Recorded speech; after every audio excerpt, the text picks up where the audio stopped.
الحمد لله وكفى وسلام على عباده الذين اصطفى أما بعد أعوذ بالله من الشيطان الرجيم بسم الله الرحمن الرحيم إن الله يأمر بالعدل والإحسان وإيتاء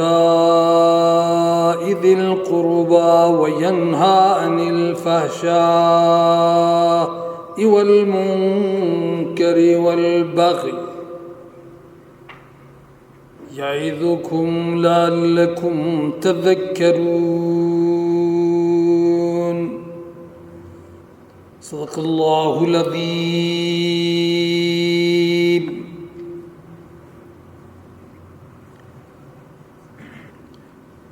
آیه 90 سوره نحل تلاوت شد.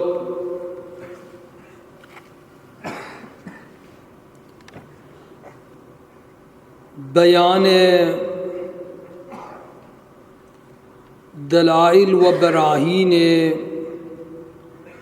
توحید قبلا بیان شده است و در این آیه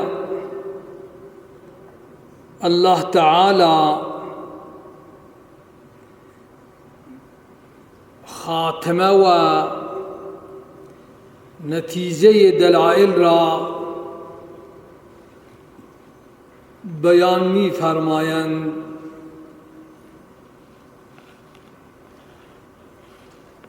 إن الله يأمر بالعدل والإحسان وإيتاء ذي القربى وينهى عن الفحشاء والمنكر يعظكم لعلكم تذكرون. بتحقیق الله تعالی حکم می کند شما را به عدل و حکم می کند شما را به احسان، پرستش تنها الله تعالی و امر می کند شما را به دادن کمک مالی به اقربا و خویشاوندان. این سه امر بالعدل، امر بالاحسان و امر به ایتاء ذی القربی و باز می دارد، نهی می کند شما را از کارهای بی‌حیایی و مطلقاً از منکرات و بغی و سرکشی و ظلم. اینها منهی عنه هستند. فحشا و کارهای ناپسند و تعدی و ظلم منهی عنه هستند. نصیحت می کند شما را الله تعالی به این اوامر و به این منهیات تا اینکه شما ای انسانها شما نصیحت و پند بگیرید از دستورات الله، پند و نصیحت بگیرید از منهیات او خود را و از منکرات باز دارید. در این هست نصح و خیرخواهی و نجات شما.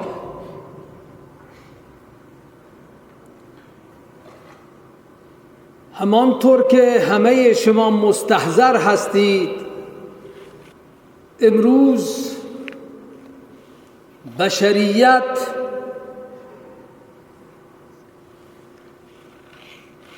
روبرو به بی‌عدالتی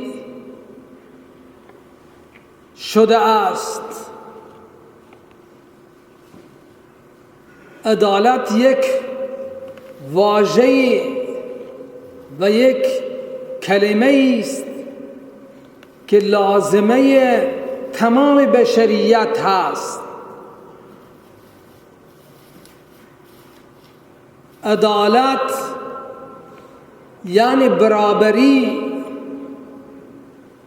یعنی حق را به ذی حق دادن.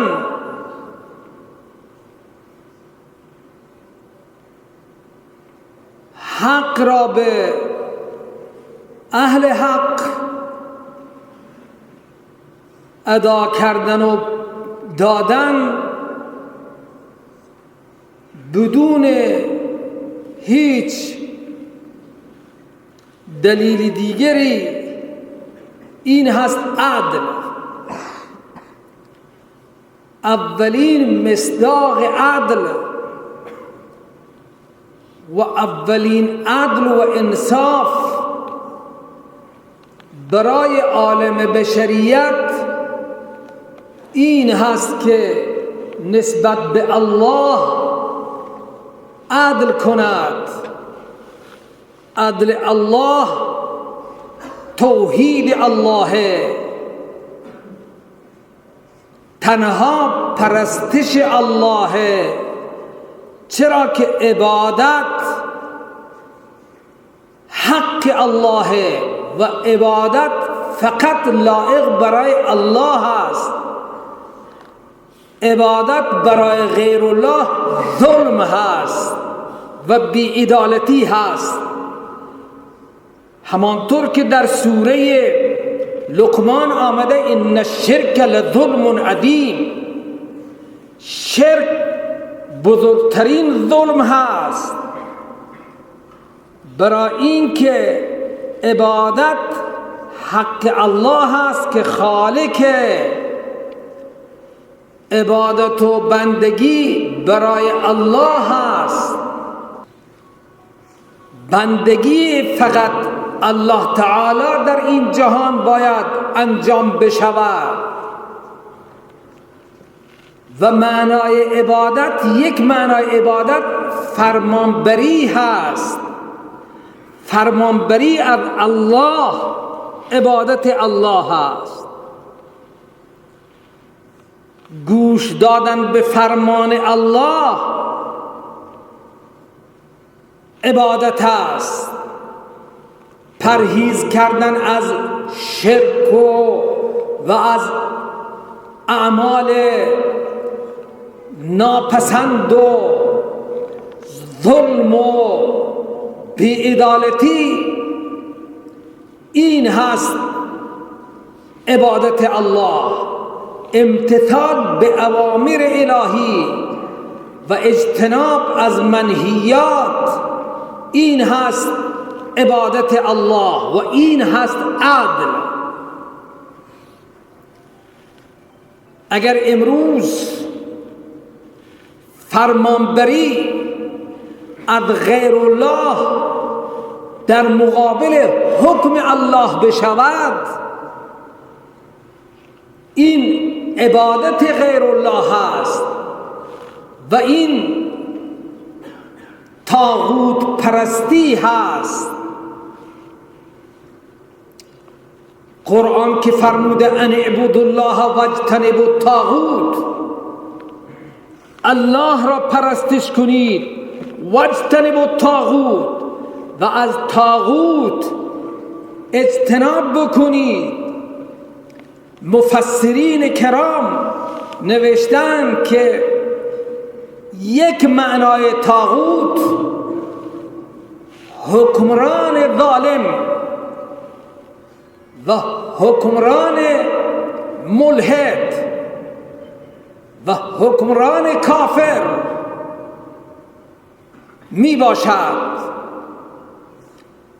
الله تعالی فرموده که واجتنبوا الطاغوت، کسی که در مقابل حکم الله حکم می دهد، در مقابل فرمان الله فرمان می دهد، آن طاغوت هست.